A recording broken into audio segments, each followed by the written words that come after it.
Hello.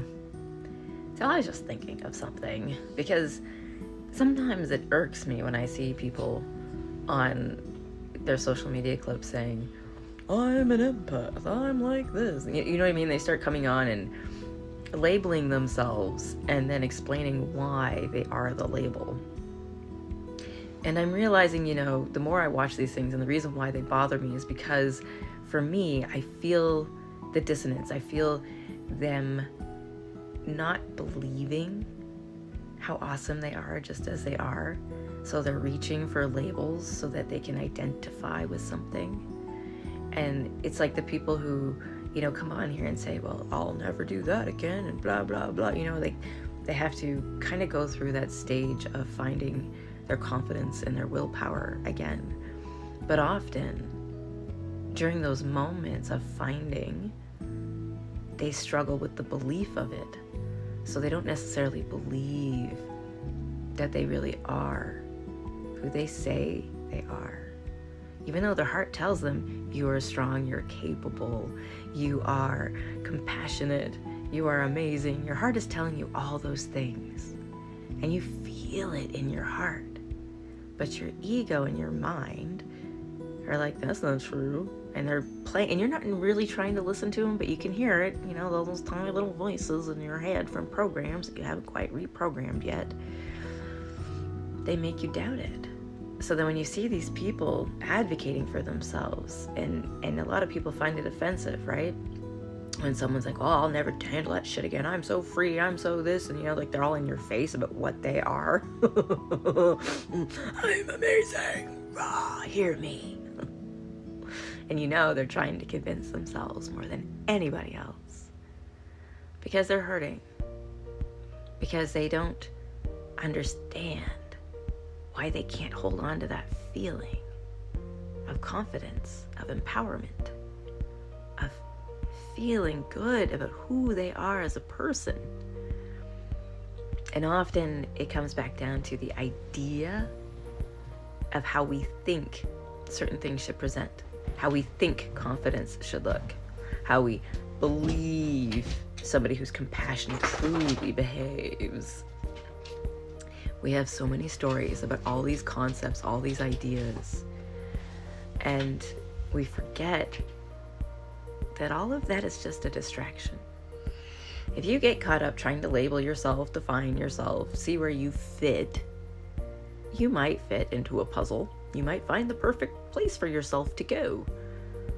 But that's it. Now you're part of someone else's puzzle. You're not moving, you're not growing, you're just a piece in someone else's bigger picture. Is that what you want? I mean, if you do, okay, I respect that. But is that what you want? When you see people making these posts and you see them advocating for themselves and trying to justify who and what they are, try not to judge them for where they are. Because what you're seeing isn't who they are. What you're seeing is where they are in their self-awareness journey. I did it. I 3 years ago now? 3.5? I identified as autistic, as ADHD, right? And then I went to trauma therapy and realized that I had CPTSD and agoraphobia and OCD, and basically I had trauma. A lot of it. It happened. But I'm not those things. Those are just labels. Those are things I've experienced.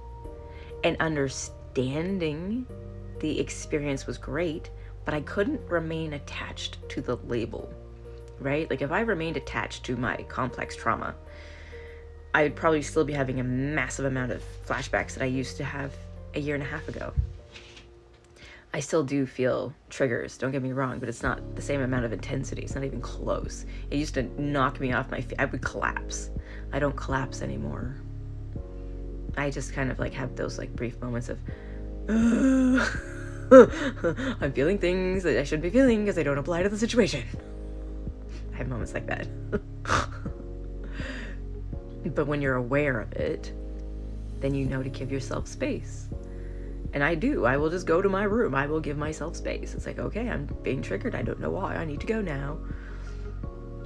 But that isn't a label. That's me dealing with the moment. I'm not going to say, oh, I had a flashback. I'm going to say, I need a minute to process. And I'll go and I'll process. And once the processing is over and I take time to breathe, sleep, whatever it is I need to do, I just stop thinking about it and I keep going. Because it's over.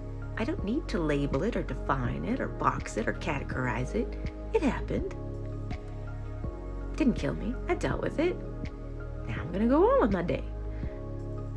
Why hold on to it? Why attach a story to it? Because if you hold on to the experience, you attach a story to the experience, you're going to repeat the experience. Inevitably. Because you're focused on it. And where your focus goes, your energy goes. So once you've had an experience and you're able to process it and be like, okay, I get that. I felt this. I felt that. Yeah, I'm good. And let it go. You may never have to experience it again, especially if it's something you didn't enjoy. Often we experience things so we can understand what we do enjoy. Often we experience the contrast of what we don't enjoy. So when we do find the things we enjoy, we recognize them more readily. I had a lot of that this year, by the way. A lot. Made it really easy to recognize the things I like, though. Yeah, quite confident in the things I like now, which is great. Especially when people try to make you like things you don't like, which oddly is something humans do a lot. You guys are weird. You think that if nobody else likes what you like, you might be wrong for liking it, or something. I don't understand the logic there, but it's weird. So I find that people are constantly trying to force other people or sell other people on ideas and concepts or things that are similar to what they like out of the fear that they're not liking the right things. But if other people like it, then it's okay. Well, why can't you just like the things you like? I mean, I love hot peppers. I have 2 kids that can't eat them. Why would I make them like them? It makes no sense to me. You know what I mean? It's like, I absolutely cannot stand normal peanut butter, right? It's full of processed hydrogenized oils and copious amounts of confectioner sugar. To me, it tastes gross. And I literally have a physical bodily reaction to it. Like I want to hurl. But does that mean I have to convince everybody else to eat natural peanut butter? Because my opinion is wrong? It's like the vegans or the other people out there or religion where you guys have to have everyone doing what you're doing, because if you're not doing the same thing, somebody's wrong? Why? So when you see people sharing things in different stages of their journey, they're not wrong. You're not wrong. They're not right. You're not right. They're just are where they are. And they're exactly where they're meant to be. Right? Do we judge children based on their abilities during their learning stages? Do we tell the 1-year-old that, oh, you're a piece of shit, you can't walk yet, because an 8-month-old could? As humans, we seem to think once we reach adulthood, we should just all assimilate and be all the same kind of adult. Children aren't the same kind of children. They come in all kinds of flavors. Some a little crazier than others. People are never not going to be like that. We're always going to be like that. We're meant to be like that. So be careful when you feel like you have to be a certain way, because you don't. And don't let anybody convince you that what you're feeling isn't valid. And if we can maybe show compassion for each other instead of judging, we might find unity instead of diversity. Diversity isn't everything. Just so you know. Have a great day. Okay, bye!